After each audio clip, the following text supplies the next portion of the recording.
Hey everyone, Travis Passo here, and I'm going to show you a little overview of Gleetchlab. I'm going to go over some of the basics, how I use it, and I'll do some later videos too on some more advanced stuff as well. So when you first open up Gleetchlab, it basically looks like this. You have to excuse my little window here. I'm going to show you how to load a file in a second. Although this one usually be blank. But you can turn it on and off here with the DSP on and off. And you can set up your settings here for wherever you're sending your audio. I'm sending out a black hole here. You have your interface, what have you. You can get audio into it, and we'll do that in another video. And you can set up your sample rate and your buffer size here, as well as some inputs, outputs. Good thing to always note too is it starts without the internal tempo or the internal clock on. So I always like to set some sort of tempo here, doesn't matter, and make sure you turn it on. So that way internal devices that need it will be able to use that. We can also real quickly set up the time stretching mode here. Again, starts with the basic, and actually I'll show you the difference between these in a second here. And maybe I won't do it this time, but you can also put a VST. You can load something up on the master output. When you click the VST, it'll open a folder. Usually it'll go to the last folder that you had opened when you were using Gleetchlab, or something along those lines. Usually it goes to the VSTs for me, but I also have my VST folders and a bookmark over here. I typically put on just the Chow tape model, the free tape modeler there. And so, yeah, but just for the sake of this video, I'm not going to do it this time. But after you put the VST on, you can click open to open it and then edit it like in a window, and then make sure you turn it on. See, it was bypassed initially, now it's on. Okay, just to show you how easy it is to load a sound file. So you get basically each one of these rows here is a different sampler. So you got 6 samplers here. Okay, you can load files or record into them, and we'll look at that. And you got some controls over here, and so each 6 of these are identical. So the first thing to do is you can just drag and drop. So I've got a sample over here I'm going to use. It's already loaded, but for the sake here, I can drag and drop, and it'll load it up in there. Okay, and you can press play to start playing. Watch.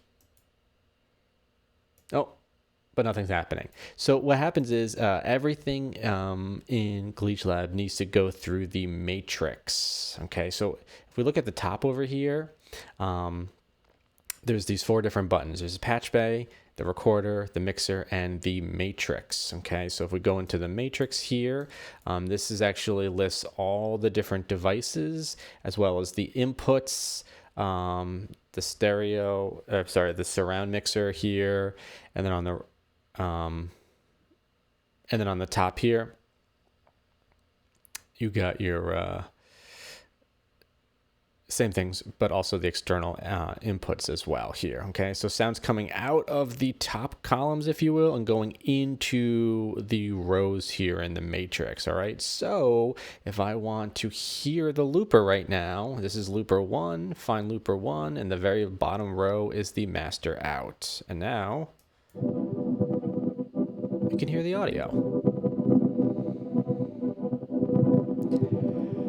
Something else you may or may not notice is that there is no global play. There's no global transport. Okay, this tempo here, as I mentioned earlier, only applies to internal effects that are going to need to use it. But otherwise, this looper plays well at a default, but I can adjust the speed and pitch here in a second. You'll also notice, and I just noticed this for the first time, and I've been using this for a really long time, that I guess it's never occurred to me that there's no way to fade your samples in here.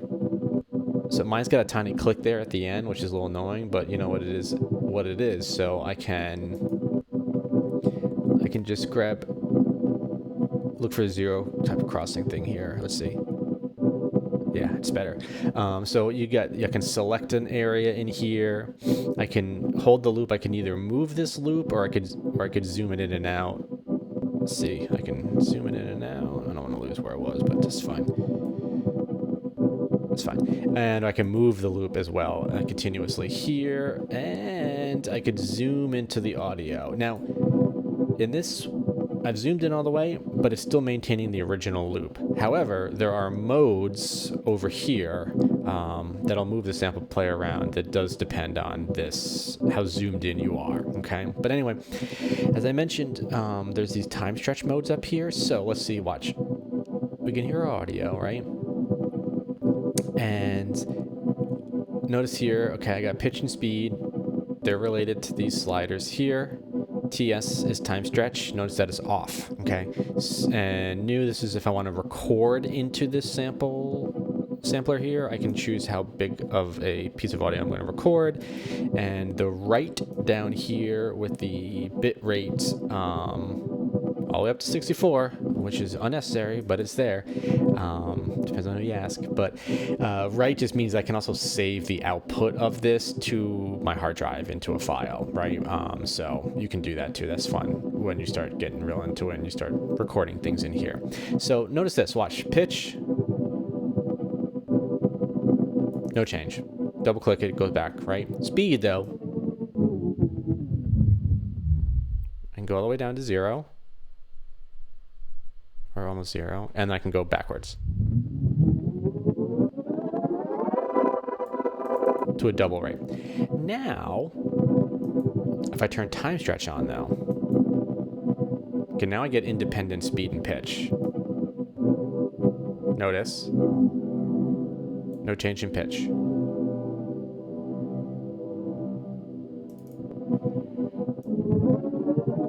Pitch. Oh, it's a plus or minus 4. Oh, I'm sorry, I'm sorry. You can't go minus. Well, I guess you can go, actually. I'm sorry, you can go. But you can go double. You go up to 4.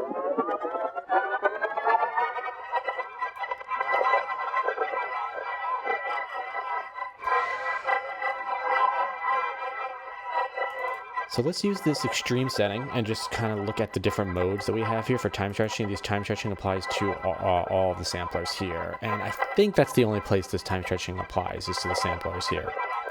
So we're on basic now, and we can change the quality. Get a little difference there, right? Just a little louder probably. Monophonic is probably more like what you might think of as granular. General's general.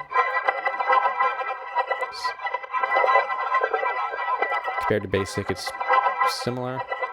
Efficient. Not all too different. Of course, I'm not playing with the speed too much.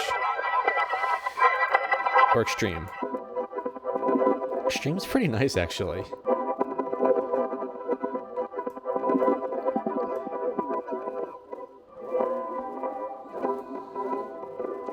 So we got real low here. Let's see what happens when we go back to mono.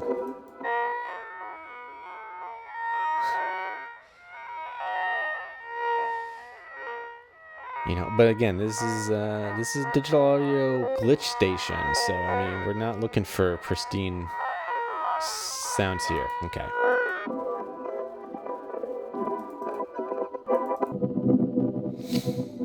Okay. So then next to that, we'll leave it at that for now. Next to that, we got a nice little 4-band EQ. Actually, what? 2 of them are shelves.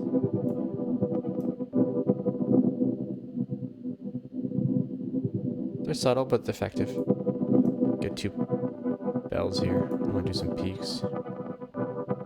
And you can see in the display, if you notice when I'm hovering here, you can see up here in the corner what frequency I'm at and how much, and then the other corner, you know, the gain plus your Q in the middle, right? So when I hover over each one, you can see what's happening there.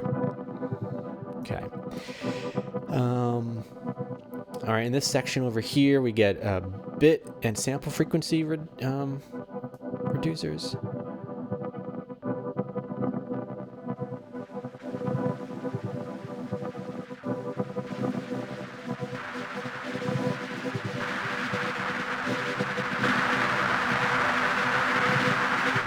I don't want to kill your ears, hold on. I've been too high, sorry.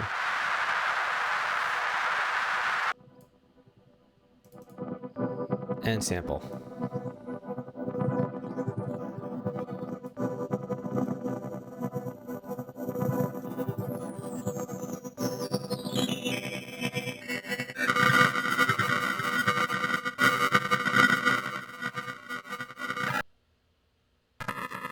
Or no sample.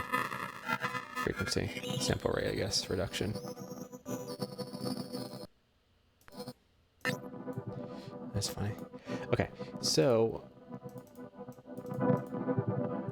then really cool, we get spectral gating. So this might be more obvious if I put some little noise in there. Okay, maybe even a little noise. Now watch or listen.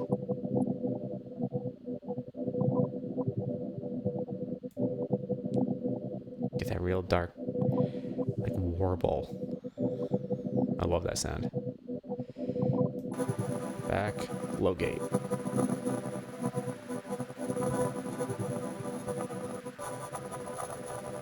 There's not a lot of lows in this, but you can kind of.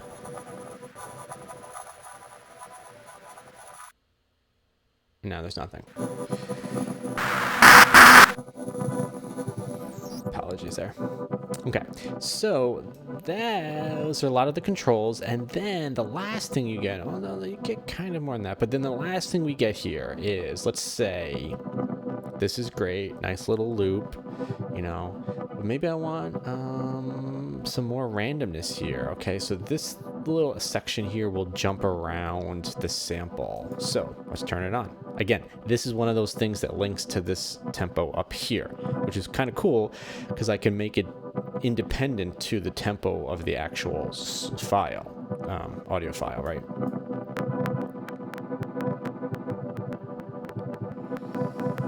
It's not perfect, that's for sure. It's a glitch station. This is not a DAW. It's not your regular DAW. This Gleetchlab asks you to approach it in a completely different way. It asks you to really discard the way that you approach making music normally, most likely for most of us, right? It asks you to disregard that and to really lean in and embrace what it offers. Otherwise, don't use it, right? So, okay. Although you can route something external here. I've never spent too much time doing that. So I should do that at some point. But anyway, there's a way to get external clock. Actually, I think there's a control there. Oh, look at that. We haven't even gotten this far yet to the drop down here. Oh, hold on. So let's keep it at internal. Okay, so it's going to jump around here, okay? How fast it jumps around is kind of controlled by a couple of different parameters here, okay? And I believe there, again, to the BPM. So I can have the really slow. Yep, see? Or really fast. Now it's all over the place, right? Okay, so I usually go with slow, but anyway. So then size is how big of that section is looping. It only gives you up to, I guess, a second. It's decent loop size. Probability, how likely is it to change? You know? Smoothing is how smoothly it changes, like from. See, now you can kind of see it over here sliding around. And step size is how much of the whole file will it consider moving around. So watch, 100,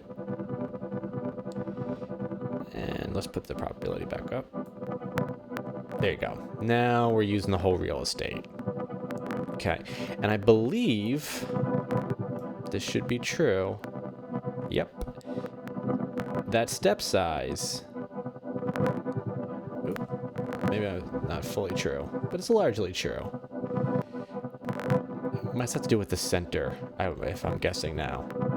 But I believe the zoom here, as we've zoomed in, sort of tells it, okay, stay within the bounds, or perhaps stay, your center playback within the bounds here. And you can see that it really is actually staying within the bounds there. So I know what I'm talking about. So, okay.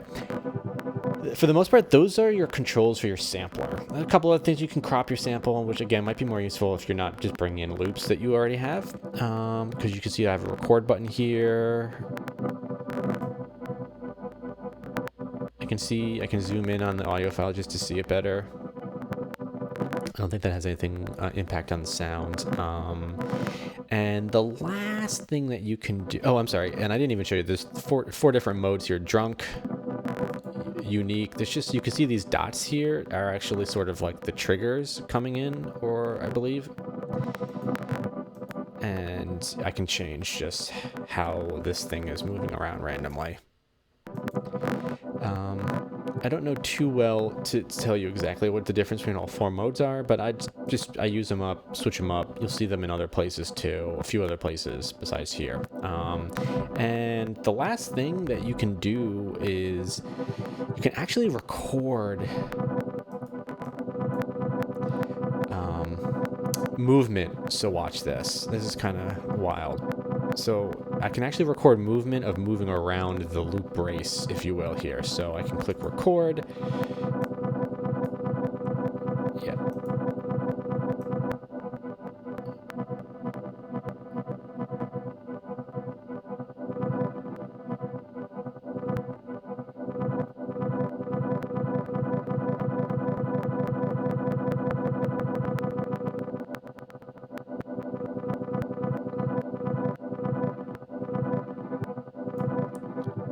Press stop, press play. Now watch.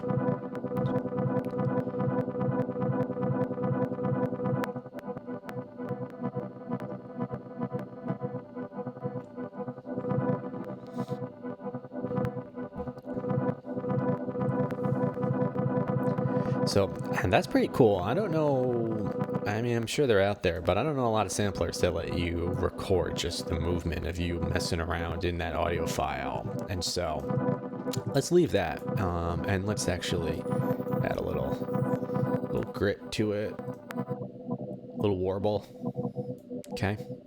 And how about even a little pitch down, and we can slow it down because these things are separate.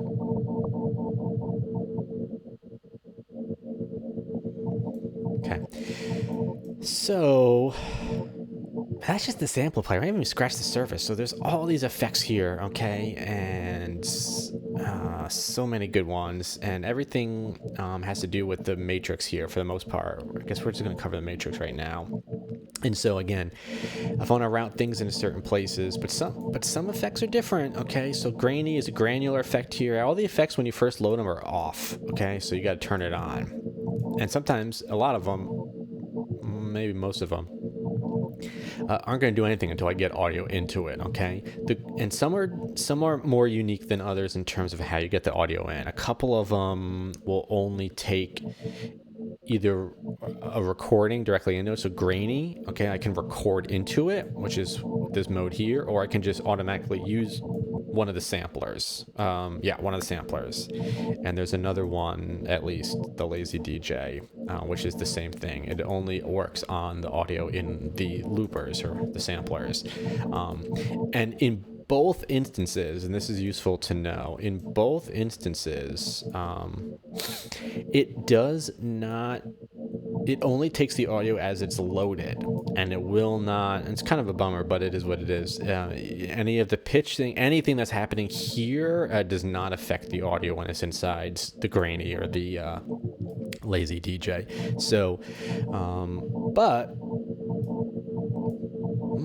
well, we gotta route audio out again. So we find the Grainy here, and yeah, okay, let's do it this way. If I find the Grainy here and travel it down, yeah, I know it's a little hard on the eyes. And I can get, there's actually two things happening here. Let's get rid of the original sound. So this is a granular processor, okay? You got your controls down here, you got your grains envelope. I can move this around and do stuff. I like to do weird things because not a lot of things let you do that, and so why not? You can see here that I've got 20 grains. I think I can go really high. What's 40, I want to say. I don't want to correct it. I don't want to... It uses a lot. It can use up a lot. And it's not... It doesn't happen often, but you could crash Gleetchlab, so be careful. That can be a bummer. Maybe it just depends on how much your CPU can handle.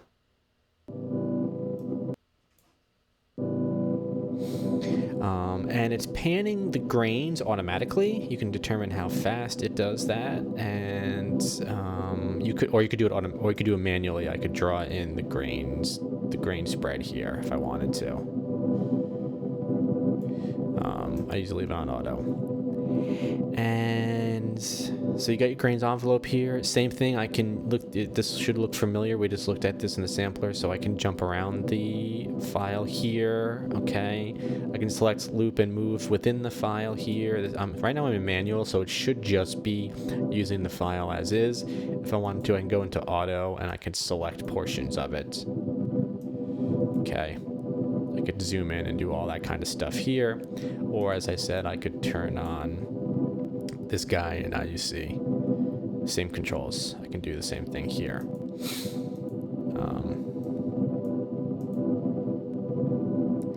And I can change the speed of playback, the size of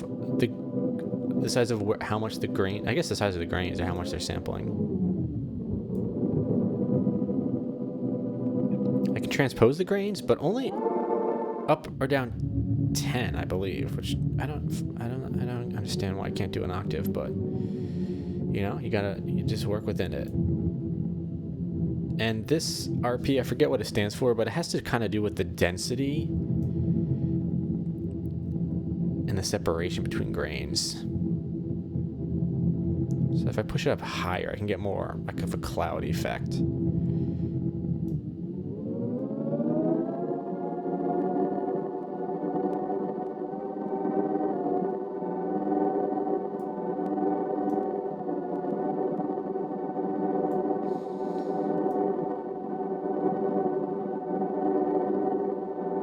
Kind of hear a difference. Sounds like diffusion, which is great. And this is this is just the granular signal here, and I can shape it. Okay. The other power is that it has a reverb built into it, and the reverb is here. How much reverb is there, and the wet from the signal is here. So sometimes.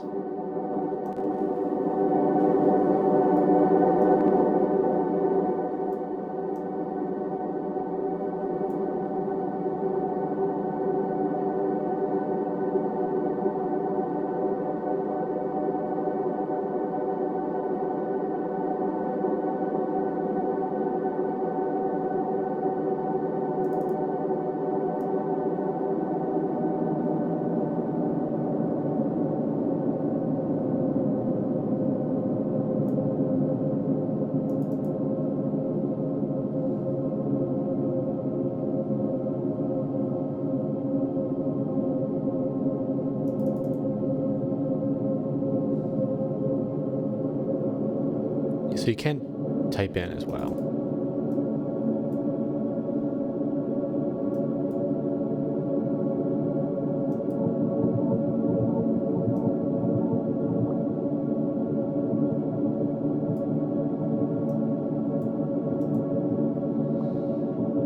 And let's show one more, because I think this is getting pretty long and we barely even scratched the surface, but there's a lot really to cover in terms of like how you just first get into it. So it'll be useful just to kind of get the basics down here. They're all great. All right, let's show you one more. So the Harmonium is a 4 shifter. It's got 4 pitch shifters in here, each with their own delay and feedback time. I wish you could pan them, but alas, you can't. And And for the Harmonia, you also have, don't forget, you got to turn it on. You got the quality, because you are pitch shifting here. And you got the volumes down here. So we got to route audio into this. So first, we want to take looper 1, or we could take the grain. Let's do looper 1. And we can find Harmonia here. Put it into it. You can see automatically I'm getting volume. I can't hear anything until we get Harmonia out. And so Harmonia is over here.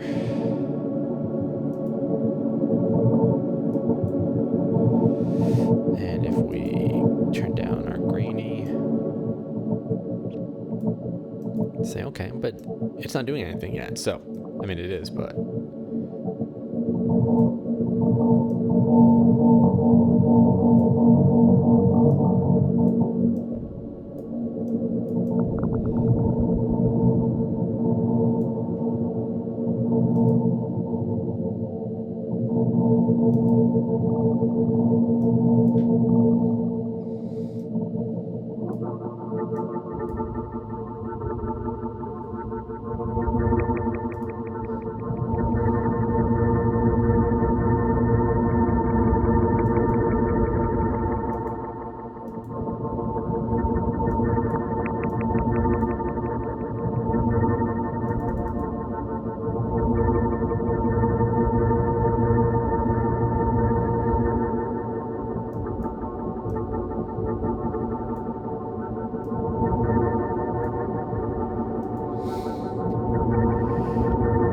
So, you know, there's nothing great going on here, but again, you kind of got to get into this thing, and so let's just say now you're like, okay, well, all right, I got something going here, maybe I like it, I want to save what I'm doing here, and so you can, I clicked up here, pull up the recorder, and a couple of things to note here. We can set their sample rate here, 48, you know, I can go up to 192. It's useful to keep in mind because a lot of times what I'm doing in Gleetchlab is making big soundscapes, and so I'm probably going to go and pitch shift them later, maybe even as extreme settings. So, you know, you may want to consider doing something at like 96 or higher. I don't typically use 192, but again, so that way you kind of maintain some high end if you do some real extreme pitch shifting up or down. I can change the number of channels you see here, and we haven't gotten into that. I don't use this surround too much, but it is there. There is surround capabilities built into this, and I can change the bit depth. It's not a bad idea. I like to actually try and do 32 float, because again, I'm going to bring in and reprocess this stuff and use it in other ways, so it can be useful to do the 32 float. Gives you 64th float, and if you know what that even means, that you'll know that's like near infinite dynamic range or something. I mean, it's an obscene amount, more than what is physically probably reproducible. So I don't know if that's just for fun, or if it's because you can really make some really wild stuff here, and maybe you can record stuff at like an insane volume, and then bring it into a DAW and actually get that range all the way down. But anyway, 32 is good, and then I gotta click save AIF file. It only saves AIF files. Then I want to put it somewhere. You know, I usually like to put it. Oh, I haven't done this yet.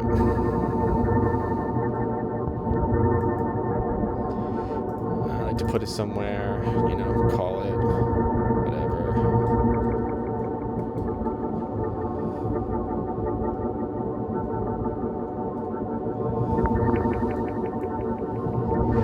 And then hit record. And we're recording.